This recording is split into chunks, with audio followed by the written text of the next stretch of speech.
Oi, turma, do livro As Mais Belas Parábolas de Todos os Tempos, volume 1, Alexandre Rangel, no texto Espírito de Equipe. Na carpintaria, produzindo móveis com qualidade pelo espírito de equipe. Contam que na carpintaria houve uma vez uma estranha reunião de ferramentas para tirar as suas diferenças. O martelo exerceu a presidência. Entretanto, o notificaram de que teria de renunciar. Por quê? Fazia demasiado ruído e também passava o tempo todo golpeando. O martelo aceitou sua culpa, mas pediu que também fosse expulso o parafuso.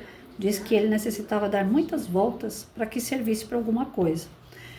Ante o ataque, o parafuso aceitou também, mas, na sua vez, pediu a expulsão da lixa. Provou que ela era muito áspera em seu tratamento e sempre teria atritos com os demais. A lixa esteve de acordo com a condição de que também fosse expulso o metro, que sempre ficava medindo os demais segundo sua medida, como se fora o único perfeito. Nisso entrou o carpinteiro, colocou o avental e iniciou seu trabalho. Utilizou o martelo, a lixa, o metro e o parafuso. Finalmente, a grossa madeira inicial se converteu num lindo móvel. Quando a carpintaria ficou novamente só, a reunião recomeçou. Disse o serrote: Senhor, foi demonstrado que todos temos defeitos. Entretanto, o carpinteiro trabalha com todas as nossas qualidades. Isso é o que nos faz valiosos. Assim, superemos nossos pontos negativos e concentremos-nos na utilidade dos nossos pontos positivos.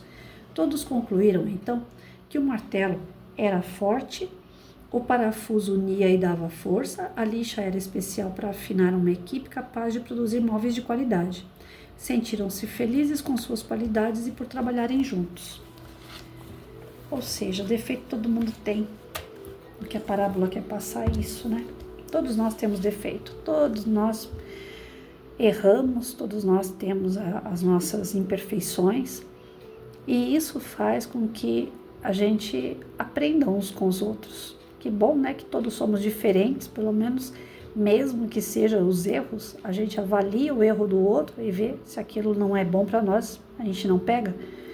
E as qualidades, a gente tem mania de olhar mais os defeitos das pessoas do que suas qualidades.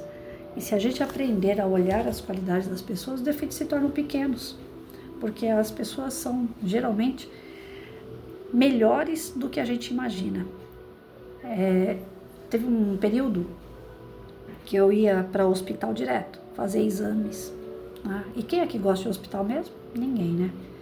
Ninguém gosta de ficar em fila de espera, ninguém gosta de ficar dentro do hospital, ninguém gosta de ser, como que posso falar, virado do avesso, né? Tem que examinar o corpo todo, aquela coisa burocrática de papelada, de datas, você fica escravo de datas, tal dia eu tenho que ir médico, tal dia eu tenho que fazer exame, tal dia, né?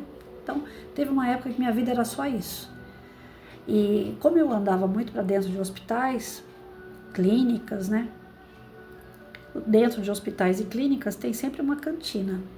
E eu sempre fui muito boa para comer porcaria. Então eu aproveitava aqueles momentos que aparentemente eram muito ruins, né? Desgastante psicologicamente, emocional.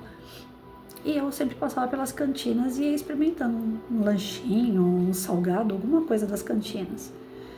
E com essa história de experimentar, tinha 2 hospitais que aí eu passei a gostar de ir, né? Porque eu via mais o lado bom do que o lado ruim daqueles hospitais. O lado bom é que eu comia muito bem.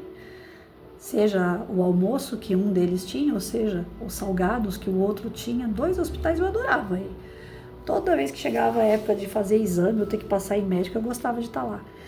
Porque eu já ia pensando nas coisas boas que ele tinha para me oferecer. E tem um que tinha a capela, o Cruz Azul. Então eu adorava ir no Cruz Azul para poder passar na capela e tinha a pipoca doce na hora da saída. Então sempre, se a gente olhar pelo lado bom das pessoas ou das situações, a gente acaba convivendo melhor, se for no caso de pessoas. E nos lugares, as situações, a gente acaba saindo melhor. Então, eu aprendi a fazer isso na correria para examinar a minha doença, que até então ninguém descobria. Fiquei 3 anos e meio para descobrir o que era poliomielite, né? Então, eu vivia mais dentro de um hospital e fazendo exames do que qualquer outra coisa. Então, eu tinha que achar alguma coisa de bom. Pessoas é mais difícil. a gente encontrar algo de bom, porque depois que a gente pega ranço, depois que a gente pega implicância, parece que tudo que só a pessoa abrir a boca, parece que já o nosso dia acaba, né? Porque a gente só tá enxergando nela o quê? O seu lado negativo. Então, mas todas as pessoas, eu vi uma palestra uma vez falando sobre isso, né? Mesmo um cara que é assaltante, que é ladrão, né, que tem, vamos dizer assim, né, o sangue ruim, ele tem um passarinho na casa dele. E se ele tivesse passarinho na casa dele, isso significa o quê? Que ele tem amor. Ele tem amor por bicho. Então ele não é de todo ruim. Todo mundo tem alguma coisa de ruim, mas também tem um lado bom. Basta a gente procurar nas pessoas o seu lado bom. Senão a gente não convive com ninguém, porque defeito todo mundo tem, não é? Então vamos procurar trabalhar isso em nós, para que a gente também possa trabalhar isso com os alunos, no caso de professores, no caso dos filhos, para quem é pai e mãe, tem que estar procurando também ver aí o lado bom desses serzinhos aí, porque na sala de aula mesmo, às vezes sempre tinha aquelas coisas, né? Professora, eu não quero sentar perto do fulano mexe comigo, fulano pega minhas coisas, fulano fica perturbando. Então aquele aluno que é mais indisciplinado ou apático, né, que são os opostos aí, esses dois polos, eles não se bicam. Não dá para deixar um apático junto com o indisciplinado, porque o apático vai ficar mais apático e o indisciplinado vai ficar mais indisciplinado. Então sempre a gente tem que fazer o grupamento produtivo e tem que ter os meios termos aí. Entre aqueles que são muito serelepe, os que são menos, a gente tem que ter o meio termo, que vai fazer o meio de campo, né? E trabalhar essas diferenças da sala de aula é sempre apontando as qualidades.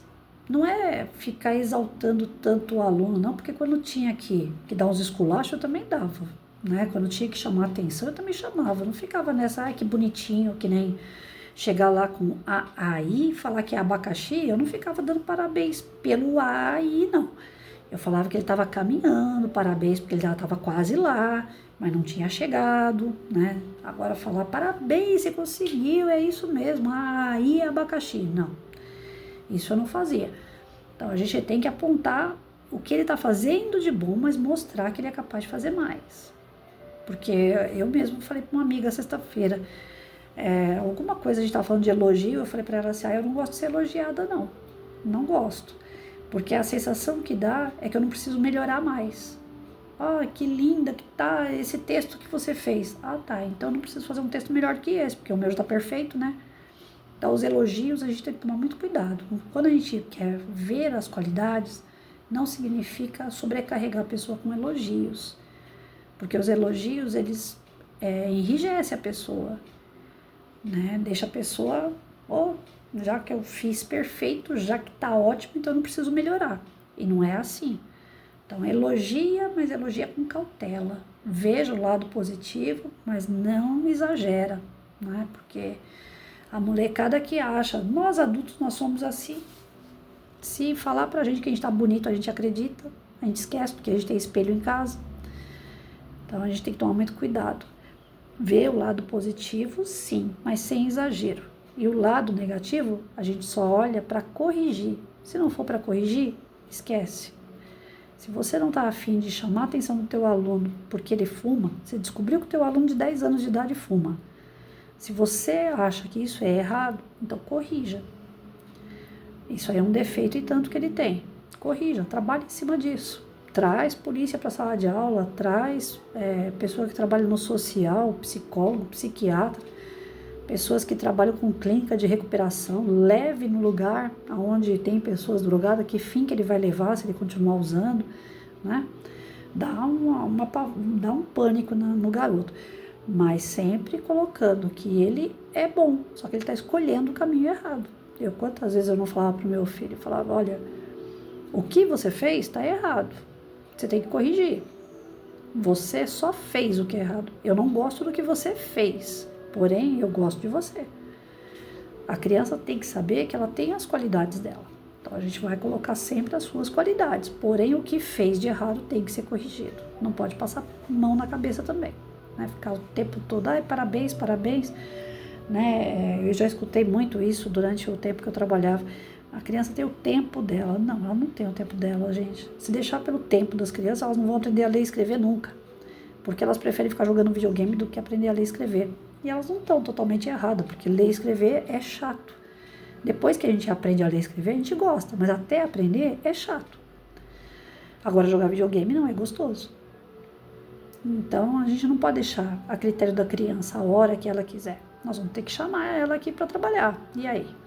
Tem que chamar pelas qualidades que ela possui, aumentando essas qualidades. Não precisa detonar naquilo que ela tem de defeito. Pode exaltar suas qualidades, mas tomem cuidado para não ser assim tão, né, discrepante. Porque se a gente elogia demais, enrijece o outro lá e aí ele também não desenvolve.